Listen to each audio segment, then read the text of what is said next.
I'm going to give you the same two questions that I asked myself years ago that changed the direction of my life.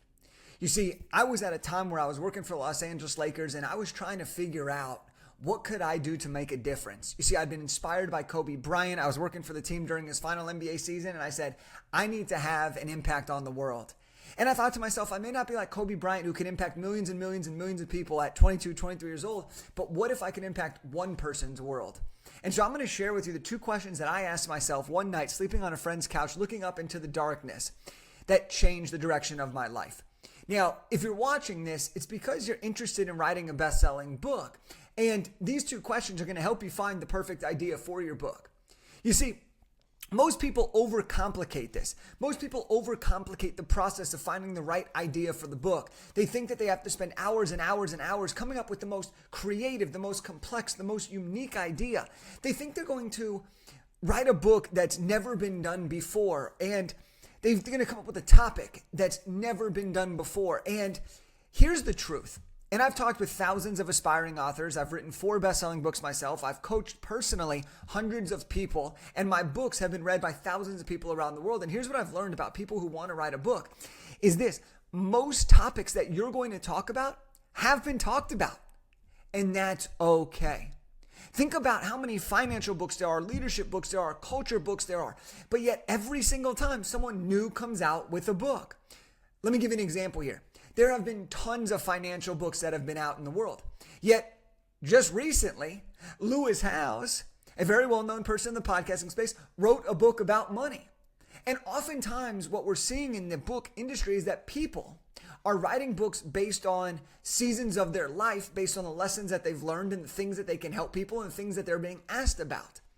And so even if something has been already done before tens of times, hundreds of times, it doesn't mean that it's not necessarily a good book idea. And it sure as shit doesn't mean that you have to come up with something that's never been heard before, because often that could lead to too much confusion, or it could lead to too much personal non-belief. Non-belief in the sense that it won't actually matter, that it won't actually happen. And so even though most of these topics have been talked about before, here's what I want you to understand. No one has written a book using your voice. No one has written a book using your story. No one has written a book on this particular topic with your perspective. And this is where the magic happens. This is why there are new books being created on the same topic that blow up over and over and over again. Do you think James Clear was the first person to write a book on habits? No. But his perspective on it, his story, his angles, his unique frameworks to doing it, that's what separated and helped him stand out. Do you think that there are no new fitness books coming out? Cookbooks? Of course, every single year. But it's all based on how you do it. And so what I tried to identify was that instead of trying to beat the other ideas that were already out there, I just had to ask myself 2 questions. And the 2 questions that I asked myself that changed my life because it gave me the perfect idea for my first book was this: what do I know? How can I help people? That's it. The 2 questions that helped me figure out my first book was, what do I know and how can I help people? Now, let me take you back to that night where I'm sitting there on the couch looking up into the darkness. I'm on my friend's couch and I'm looking up, and I remember asking myself, what do I know and how can I help people? Now, here was the thing. I was 22, 23 years old, my first job out of college. And to be honest, I didn't know a whole lot about a whole lot, right? I didn't know what I didn't know. But what I did know, and this came to me over the next few days, was I did know a lot about how I got my job with the Lakers, how I differentiated myself in the interview process. As I started to reflect more on that, I realized, you know what? A lot of my college buddies always came to me for advice on resumes, interviews, networking advice. And the thing that was the icing on the cake was I have a younger brother. He's a couple years younger than me, and he was in college at the time right after I'd graduated.